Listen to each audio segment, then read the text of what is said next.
Hey guys, GameFan here, back with another Path of Exile video, bringing you the first kinda bigger currency farm project of this league, which was Blighted maps. Here's the profit. The entire thing I got from doing 50 Blighted maps. I bought like 100 for like 5 divines or something. It was crazy cheap. As you can see, I have 14 divine orbs here, which looks crazy because it is. I got 7 of them from selling a synthesized ring with a 6% strength as the implicit. That was 7 divines. The other 7 were just like straight up natural drops. This is probably pretty lucky. Yeah, I don't expect to get this much. I was doing some Blighted maps after the project. I've done 2 maps. One of them gave me a nurse card, which is 1.5 divines, and the other one just gave me a raw divine drop. So Blighted maps are really good. Do Blighted maps, guys. They do kind of take a lot of time. Like at least you're gonna have at least 5 minutes while the monsters are still spawning, and then you have like a minute or a minute and a half to clear everything, and then you still take a lot of time to loot everything, which is one of the good things that this new patch gave us.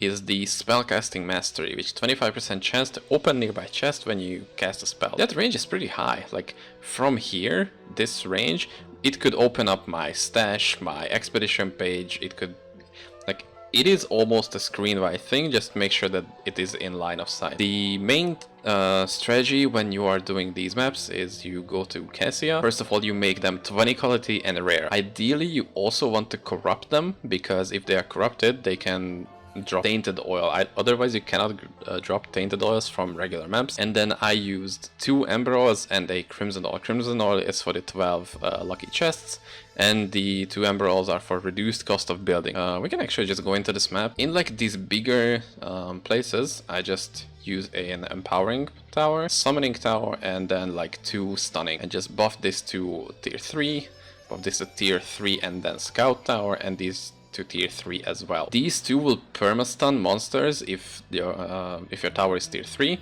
maybe not the one on the immune slot. You need the 2 anoints on your rings, scout tower range, so it can pretty much off screen. If you have a lot of these type of gates which are immune to your scout towers, you can just also build like tier 3 fire and cold towers, because those do a surprising amount of damage. I've also seen flamethrower tower work quite well.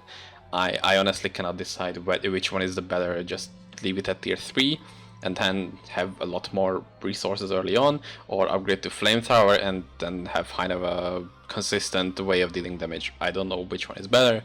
I feel like you can decide for yourself at this point. So as you can see, most of the currency is coming from obviously the raw divine orb drops, but we have a surprising amount of stack deck. This is almost 300 stack decks here, which is like around 2 divines or something, and then we have a lot of other stuff as well. As you can see, map sustain is pretty easy. This whole thing took me like 8 hours I think to do. I checked this whole tab with excellence, and in 8 hours we made around 30 divines profit, which you could probably see from the title and the thumbnail, because I'm going to clickbait the shit out of this. Close to 4 divines per hour profit from basically standing around and letting your towers do shit is pretty good. And yeah, that's pretty much all I wanted to say. I don't know what my next build will be. I will decide when I know.